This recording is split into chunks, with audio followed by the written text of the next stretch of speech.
मित्रांनो नमस्कार। या व्हिडिओमध्ये आज आपण बघणार आहोत की नवरात्र उत्सव मंडळ कसे स्थापन करावे किंवा मंडळ स्थापन न करता सुद्धा आपणाला धर्मादाय कार्यालयाची परवानगी कशी मिळवता येते। तर मित्रांनो बऱ्याच वेळेला असं होतं की गणेशोत्सव मंडळ किंवा दुर्गाोत्सव मंडळ हे रजिस्टर्ड केलं जात नाही। तर मग अशा वेळेला नेमकं काय करायचं आणि रजिस्ट्रेशन करायचं असेल तर काय करायचं, आज आपण ह्या व्हिडिओच्या माध्यमातून या दोन्ही गोष्टी बघणार आहोत। मित्रांनो जर आपल्याला परमनंटली रजिस्ट्रेशन करायचं असेल म्हणजेच आपलं नवरात्र उत्सव मंडळ धर्मादाय कार्यालयामध्ये नोंदणीकृत करून घ्यायचं असेल तर आपल्याला दोन प्रतीमध्ये प्रस्ताव सादर करावा लागतो। ऑनलाईन आणि ऑफलाईन या दोन्ही पद्धतीमध्ये हा प्रस्ताव सादर करायला लागतो।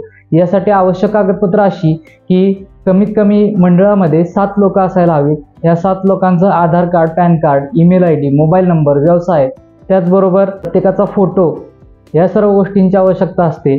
या सर्व डॉक्युमेंट्सच्या आधारे तुम्ही दोन प्रतीमध्ये प्रस्ताव हा ऑनलाईन आणि ऑफलाईन या दोन्ही पद्धतीमध्ये सादर करायचा असतो आणि त्याच नंतर तुम्हाला मंडळ हे परमनंटली नोंदणीकृत करून मिळतं।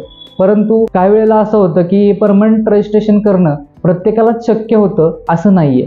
मग यासाठी काय करायचं तर कलम 41 क अंतर्गत धर्मादाय आयुक्त कार्यालय तुम्हाला गणेशोत्सव व दुर्गाोत्सव साजरा करण्यासाठी परवानगी देत असतं।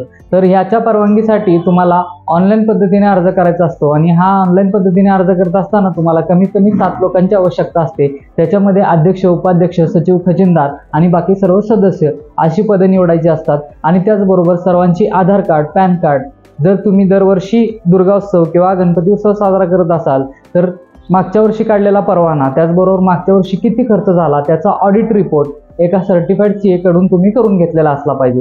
हे सर्व डॉक्युमेंट्स तुम्ही ऑनलाईन अपलोड केल्यानंतर तुम्हाला धर्मादाय कार्यालय 41 क खाली तात्पुरत्या स्वरूपाचा परवाना देत असतं आणि हा परवाना तुम्ही घेऊन परत पोलीस प्रशासनाकडून देखील त्यांचा परवाना मिळवणं आवश्यक असतं आणि हे सर्व परवाने मिळवल्यानंतर तुम्हाला दुर्गाोत्सव तसेच गणेशोत्सव, दहीहंडी उत्सव या प्रकारचे सण आणि उत्सव साजरे करता येतात। धन्यवाद।